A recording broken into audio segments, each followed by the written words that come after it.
राधे राधे। आज हम इस वीडियो में कौशल्या जी का पावन चरित्र श्रवण करेंगे। जिन कौशल्या जी के उदर से साक्षात पूर्ण ब्रह्म परमेश्वर ने जन्म लेकर अनेक प्रकार के अनुपम चरित्र किए, उनकी भाग की बड़ाई करने में किसी में सामर्थ्य नहीं है। एक बार महाराजा दशरथ जी की कथा में व्याख्यान हुआ कि पहले जन्म में दशरथ जी तो स्वायंभू मनु थे और महारानी कौशल्या जी का नाम शत्रुपा था। इन दोनों की कठिन तपस्या से भगवान विष्णु ने प्रसन्न होकर इनको वरदान दिया था कि मैं स्वयं तुम्हारे यहाँ पुत्र रूप में जन्म लूँगा। तब शत्रुपा जी ने हाथ जोड़कर कहा कि हे नाथ, कृपा कर एक वरदान और दीजिए कि आपके मेरे यहाँ पुत्र रूप से प्रकट होने पर भी हृदय में आपके स्वरूप का ज्ञान अवश्य बना रहे। अस्तु भगवान ने एवं अस्तु कहा। ऐसा ही हो। उस वरदान के प्रताप से जब रामचंद्र जी ने कौशल्या जी के पेट से जन्म लिया तो कौशल्या जी ने यही समझा कि जिस पूर्ण ब्रह्म परमेश्वर की समाधि में मगन होकर बड़े बड़े योगी मुनि दिन रात चिंतन किया करते हैं और फिर भी उनकी थाह नहीं पाते, वही सच्चिदानंद आनंद कंद प्रभु मेरे उदर से प्रकट हुए हैं। और उसी वरदान के कारण वह रामचंद्र जी को अपना पुत्र तथा पूर्ण ब्रह्म परमेश्वर भी समझती थी। एक दिन बालक रामचंद्र जी को पालने में लिटाकर कौशल्या जी अपने इष्ट देव का पूजन करने लगी। वहाँ पूजन करते समय वही बालक रामचंद्र जी दिखाई दिए।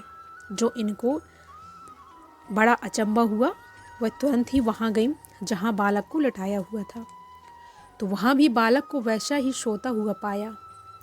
इस तरह दोनों स्थानों के इन्होंने कई चक्कर लगाए और दोनों जगह पर रामचंद्र जी को देखा तो इन्हें बड़ी चिंता हुई। और यह क्या बात है। तब भगवान ने माता को चिंतित देखकर अपनी माया दिखाई, जिसमें अनेक प्रकार के संपूर्ण ब्रह्मांडों की रचना है। उन सभी ब्रह्मांडों में भगवान श्री रामचंद्र जी एक समान रूप में ही स्थित हैं। उनके स्वरूप में किसी प्रकार का अंतर नहीं है। महादेव, सुर, असुर, नाग आदि चारों तरफ खड़े हुए स्तुति कर रहे हैं। एक तरफ तो वह माया भी खड़ी कांप रही थी, जिसके द्वारा कि अनेक ब्रह्मांड उत्पन्न होकर फिर नाश हो जाते हैं। भगवान की ऐसी लीला देखकर कौशल्या जी सहम गई। तब भगवान ने अपनी मधुर मुस्कान से कहा, अब भय मत करो, अब तुमको मेरी माया नहीं व्यापेगी। और ऐसा कहकर अपनी सब माया हर ली। कौशल्या जी बालक से फिर वैसा ही लाड़ चाव करने लगे, किंतु वह स्वरूप उनके हृदय में ऐसा समाया कि कभी भूल ना सके। जब रामचंद्र जी वन को चले गए तब भी वह रूप आठों पहर इनकी दृष्टि के आगे रहता और सदैव रामचंद्र जी को अपने पास ही समझती थी। इन्होंने कभी यह नहीं जाना कि मेरा प्यारा पुत्र वन को गया है। जब रामचंद्र जी 14 वर्ष व्यतीत होने पर अयोध्या में आए तो कौशल्या जी ने रोज की भांति उस दिन भी आरती उतारी। इससे यही निश्चय हुआ कि यह भी वही समय था जब रामचंद्र जी रोज माता के निकट आते थे और माता बड़े प्रेम से आरती उतारती थी। किंतु जब 14 वर्ष बाद रामचंद्र जी का मुनियों का सा भेष देखा तो बड़ा ताज्जुब करने लगे, क्योंकि यह भेष तो पहले उनके ध्यान में आता ही नहीं था। और जब सीता जी का तथा लक्ष्मण जी का भेष भी वैसा ही देखा तब तो कहने लगी कि देखो, इस पुत्र ने मेरी पुत्रवधू का रूप भी अपना जैसा ही बना लिया है। यह ऐसे क्या सूझी। ऐसा कहकर सीता जी को भीतर ले गई और तरह तरह का श्रृंगार किया।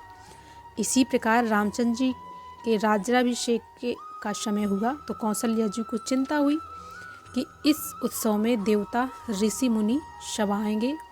ऐसा ना हो मेरे पुत्रवधू को किसी की नज़र लग जाए।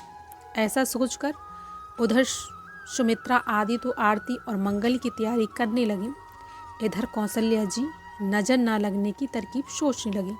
और जब रामचंद्र जी सीता जी सहित सिंहासन पर विराजे और उनकी आरती उतारी जा रही थी तो कौशल्या जी ने दोनों के मस्तक पर काजल की एक एक बिंदी लगा दी, जिससे नजर न लगे।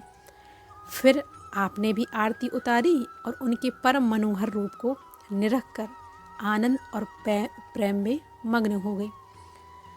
बहुत ही सुंदर कथा है, बहुत ही पावन चरित्र है ये। आप सब लोग अवश्य श्रवण करें। चैनल में नए हो तो सब्सक्राइब करें, लाइक करें, कमेंट में जय सिया राम अवश्य बोलें। राधे राधे।